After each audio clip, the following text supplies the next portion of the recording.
సింగరేణిలో కార్మికుల తిరస్కరణకు గురైన హెచ్ఎంఎస్ నాయకుడు రియాజ్ అహ్మద్ ఉనికి కోసం ఏఐటీయూసీపై విమర్శలు చేయడం సరైంది కాదని కోడ్ ఆఫ్ డిసిప్లిన్ ప్రకారం సింగరేణిలో కార్మికుల సమస్యలను పరిష్కరించేందుకు కృషి చేస్తున్నామని, కార్మికుల సమస్యలను పరిష్కరించడం లేదని గుర్తింపు సంఘం ఏఐటీయూసీపై హెచ్ఎంఎస్ విమర్శలు చేయడాన్ని తీవ్రంగా ఖండిస్తున్నామని Singareni collieries workers union AITUC ఉప ప్రధాన కార్యదర్శి మడ్డి ఎల్లాగౌడ్, కేంద్ర కార్యదర్శి కవంపల్లి స్వామి, ఆజీవన్ బ్రాంచ్ కార్యదర్శి ఆర్ఎల్ఈ పోషంలు పేర్కొన్నారు. మంగళవారం గోదావరి ఖని భాస్కర్రావు భవన్లో జరిగిన ఏఐటీయూసీ ముఖ్య కార్యకర్తల సమావేశంలో వారు పాల్గొని మాట్లాడారు. ఈ సమావేశంలో ఏఐటీయూసీ ప్రజా సంఘాల నాయకులు ఎంఏ గౌసు, సూర్య, ప్రీతం, సిరిసిల్ల మల్లేష్, చేప్యాల మహేందర్ రావు, పడాల కనకరాజు, బూడిద మల్లేష్, యజ్ఞ రాజయ్య, జనగాం జగదీశ్వర్, నవీన్, ఆఫీస్ కార్యదర్శి తొడుపునూరి రమేష్ కుమార్ తదితరులు పాల్గొన్నారు.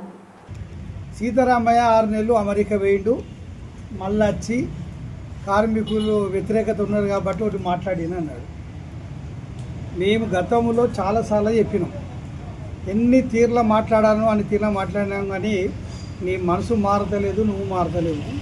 ఆఫీసే వెలవెలవైంది, నీ దగ్గర క్యాడర్ లేదు, ఏమి లేదు, అనవసరమైన మాట్లాడితే ఇంకొకసారి ఏఐటీసీ మీద ఆధారాలు లేని అనవసరమైన విమర్శ చేస్తే మాత్రం చాలా తీవ్రంగా ఉంటుంది, చాలా ఎదుర్కొంటాయి. ఈసారి ఎన్నోసార్లు నిన్ను వదిలేసిన, ఎందుకంటే ఒక జాతీయ యూనియన్ నాయకుడు అని చాలా ఎందుకులే అని చెప్పి యూనియన్ కొట్లాడుకుంటే మనం పలసపడదామన్న ఉద్దేశంతో, మర్యాద పోతుందన్న ఉద్దేశంతో మాట్లాడినావు. గెలిచిన సంఘం కూర్చోకపోతే నువ్వు కూర్చుంటావా? వచ్చి 100 ఓట్లు రాలేను నువ్వు వచ్చి కూర్చుంటావా?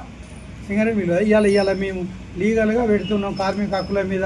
ఏదో అది మాట్లాడలేదు, ఇది మాట్లాడలేదు, ఒకసారి గెలిపిస్తే నువ్వేం వీకినవో తెలిసింది. కార్మికులు ముడిగా అనేది ఇంటికి పంపారు, మేము అన్నీ పెట్టినాం ఆధారంతో. ఏం మాట్లాడాలి, కార్మికులకు ఏం రావాలని పెట్టినాం. తెలుసా, నీకే తెలుసా చట్టాల విషయంలో? మాకు నేర్తావు పోయి.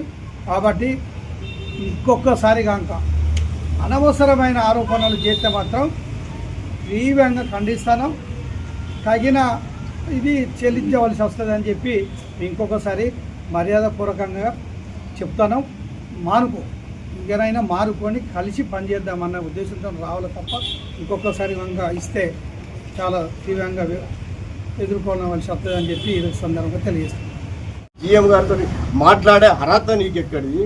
ఇవన్నీ కూడా మేము మీకు వెసులుబాటు ఇస్తాంటే ఈ రకంగా మాట్లాడినట్టయితే మరి నీకు తగిన స్వాస్థ్య కూడా చెప్పవలసి ఉంటుంది, అది కార్మికులే చెప్తారు అని నీకు తెలియపరుస్తూ ఇంకొకసారి మా అధ్యక్షుల మీద కానీ మా ఏఐటీసీ మీద కానీ నువ్వు ఏదైనా ఉంటే కార్మికులకు ఒక మంచి పని చేస్తానంటే అది చేసుకోను. బాయి బాట చేస్తావా, బజార్ బాట చేస్తావా, నువ్వు ఏ బాట చేసుకుంటావో చేసుకో. కానీ ఇలాంటి అడపదొడప మాటలు, అడ్డగోలు మాటలు మాట్లాడటం మాత్రం సహించేది లేదు, ఊకుండేది లేదని మరొక మారు రియాజ్ అహ్మద్కు హెచ్ఎంఎస్ నాయకునికి హెచ్చరిస్తా ఉన్నాం.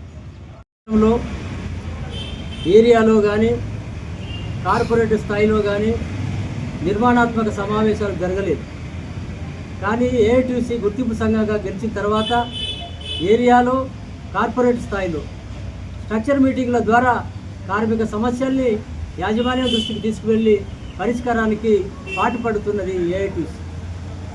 100 సంవత్సరాల చరిత్ర కలిగి ఈ దేశంలో, అలాగే సింగరేణిలో 80 ఏళ్ళు దాటినటువంటి మహత్తరమైనటువంటి కార్మిక సంఘం సింగరేణి కాలరీస్ వర్కర్స్ యూనియన్. సంఘాలు ఉంటాయి, ఎన్నో సంఘాలు ఉంటాయి, హెచ్ఎంఎస్, సిఐటియు, లేదా రకరకాల సంఘాలు. కాబట్టి ఎన్నికలు పెట్టింది ఎందుకు? ఎన్నికలు గెలిచిన తర్వాత గుర్తింపు సంఘాన్ని కూడా గుర్తింపు లేకుండా చేయడం అనేది యాజమాన్యం తప్పు. సింగరేణి యాజమాన్యం కూడా తన పద్ధతిని మార్చుకోవాలి, భవిష్యత్తులో ఇలాంటిది రిపీట్ కాకుండా చూసుకోవాలని చెప్పి యాజమాన్యాన్ని కూడా హెచ్చరిక చేస్తున్నారు.